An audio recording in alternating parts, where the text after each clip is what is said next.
Plano de leitura da Bíblia da Igreja Cristã Flagiel. Estamos no dia 108 e a leitura é em Atos 19, Josué 18 e Salmos 108. Atos 19. Enquanto Apolo estava em Corinto, Paulo, atravessando as regiões altas, chegou a Éfeso.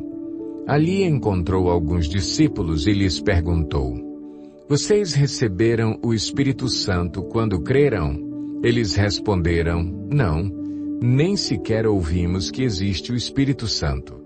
Então, que batismo vocês receberam? Perguntou Paulo. O batismo de João, responderam eles. Disse Paulo: O batismo de João foi um batismo de arrependimento. Ele dizia ao povo que cresce naquele que viria depois dele, isto é, em Jesus.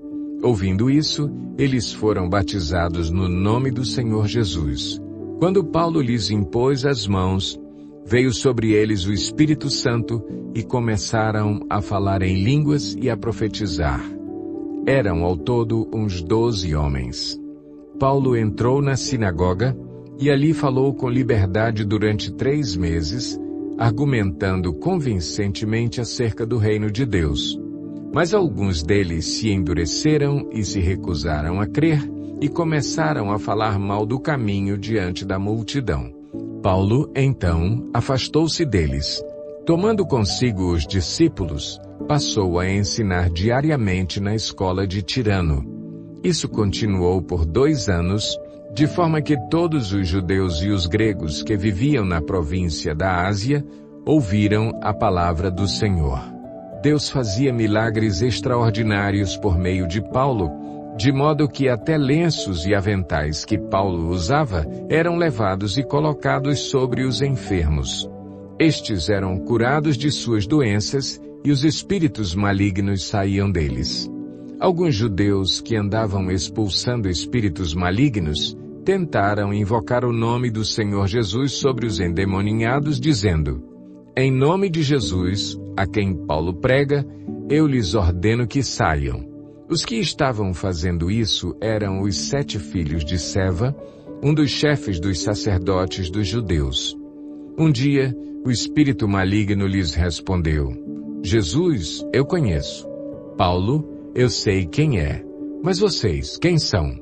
Então o endemoninhado saltou sobre eles e os dominou, espancando-os com tamanha violência que eles fugiram da casa nus e feridos. Quando isso se tornou conhecido de todos os judeus e gregos que viviam em Éfeso, todos eles foram tomados de temor, e o nome do Senhor Jesus era engrandecido. Muitos dos que creram vinham e confessavam e declaravam abertamente suas más obras. Grande número dos que tinham praticado ocultismo reuniram seus livros e os queimaram publicamente. Calculado o valor total, este chegou a 50.000 dracmas. Dessa maneira, a palavra do Senhor muito se difundia e se fortalecia.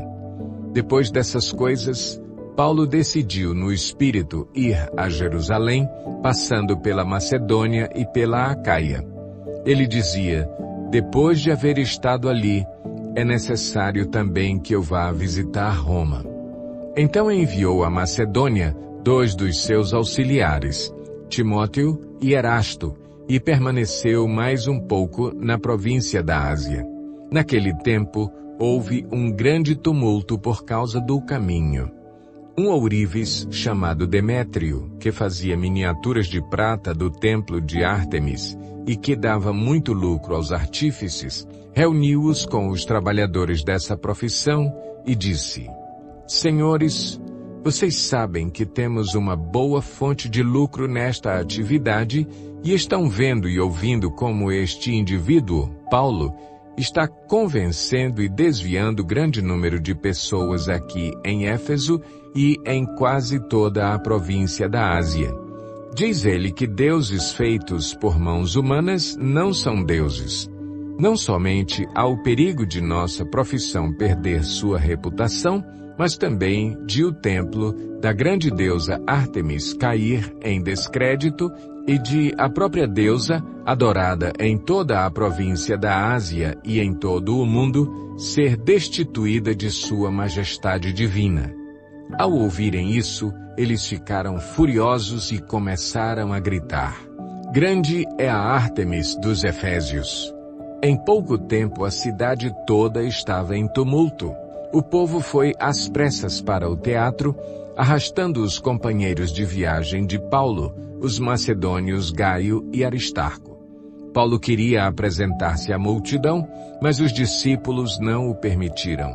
Alguns amigos de Paulo, dentre as autoridades da província, chegaram a mandar-lhe um recado, pedindo-lhe que não se arriscasse a ir ao teatro.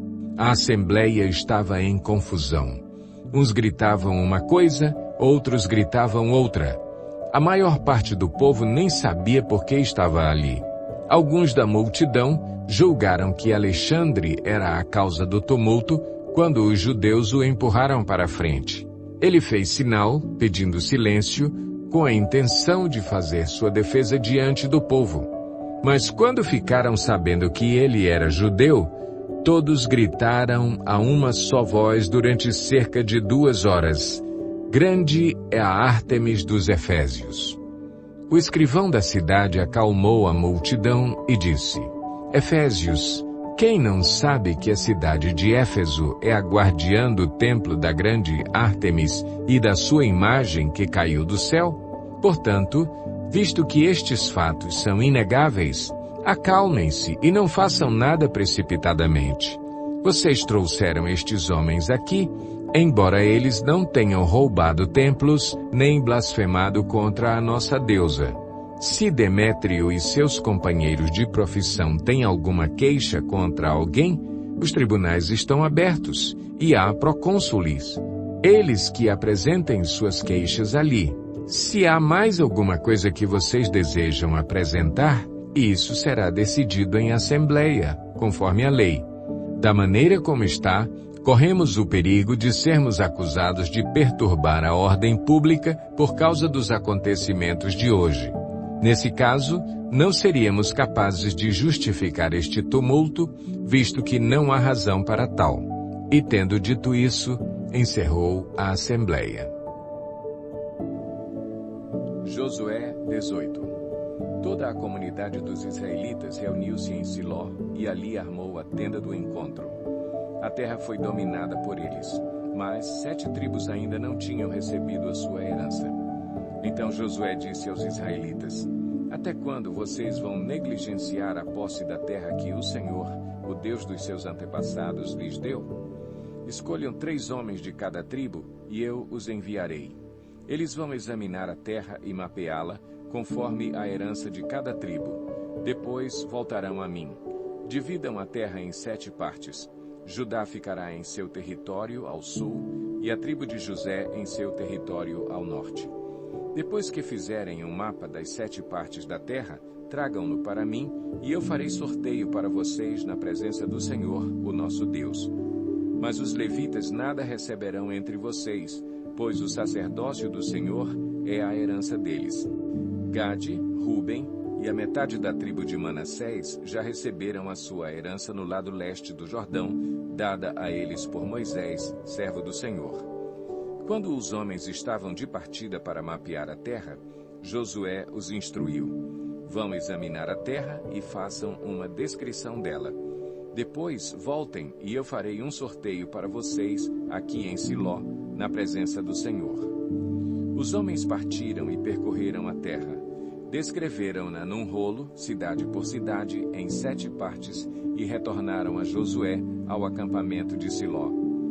Josué fez então um sorteio para eles em Siló, na presença do Senhor, e ali distribuiu a terra aos israelitas, conforme a porção devida a cada tribo. Saiu a sorte para a tribo de Benjamim, clã por clã. O território sorteado ficava entre as tribos de Judá e de José. No lado norte, a sua fronteira começava no Jordão, passava pela encosta norte de Jericó e prosseguia para o oeste, para a região montanhosa, terminando no deserto de Bet-Aven. Dali ia para a encosta sul de Luz, que é Betel, e descia para Atarote-Adar, na montanha que está ao sul de Bet-Horon Baixa. Da montanha que fica defronte de Bet-Horon, no sul, a fronteira virava para o sul, ao longo do lado ocidental, e terminava em Kiriat-Baal, que é Kiriat-Jearim, cidade do povo de Judá. Esse era o lado ocidental. A fronteira sul começava no oeste, nos arredores de Kiriat-Jearim, e chegava à fonte de Neftoa. A fronteira descia até o sopé da montanha que fica defronte do vale de Ben-Hinom, ao norte do vale de Refaim. Depois prosseguia descendo pelo vale de Hinom, ao longo da encosta sul da cidade dos Jebuseus, e chegava até Enrogel. Fazia então uma curva para o norte, ia para En-Semes, continuava até Gelilote, que fica defronte da subida de Adumim, e descia até a pedra de Boã, filho de Ruben. Prosseguia para a encosta norte de Bet-Arabá, e daí descia para a Arabá. Depois ia para a encosta norte de Bet-Ogla e terminava na baía norte do Mar Salgado, na foz do Jordão, no sul. Essa era a fronteira sul. O Jordão delimitava a fronteira oriental. Essas eram as fronteiras que demarcavam por todos os lados a herança dos clãs de Benjamim. A tribo de Benjamim, clã por clã, recebeu as seguintes cidades: Jericó, Bet-Ogla, Emeque-Queziz, Bet-Arabá, Zemaraim, Betel, Avim, Pará, Ofra, Quefar-Amonai, Ofni e Geba. Eram 12 cidades com os seus povoados: Gibeon, Ramá, Beerote, Mispá, Quefira, Moza, Requém, Irpeel, Tarala, Zela, Elefe, Jebus, que é Jerusalém, Gibeá e Kiriate. Eram 14 cidades com os seus povoados. Essa foi a herança dos clãs de Benjamim. Salmo 108. Uma canção, salmo davídico. Meu coração está firme, ó Deus. Cantarei e louvarei, ó glória minha.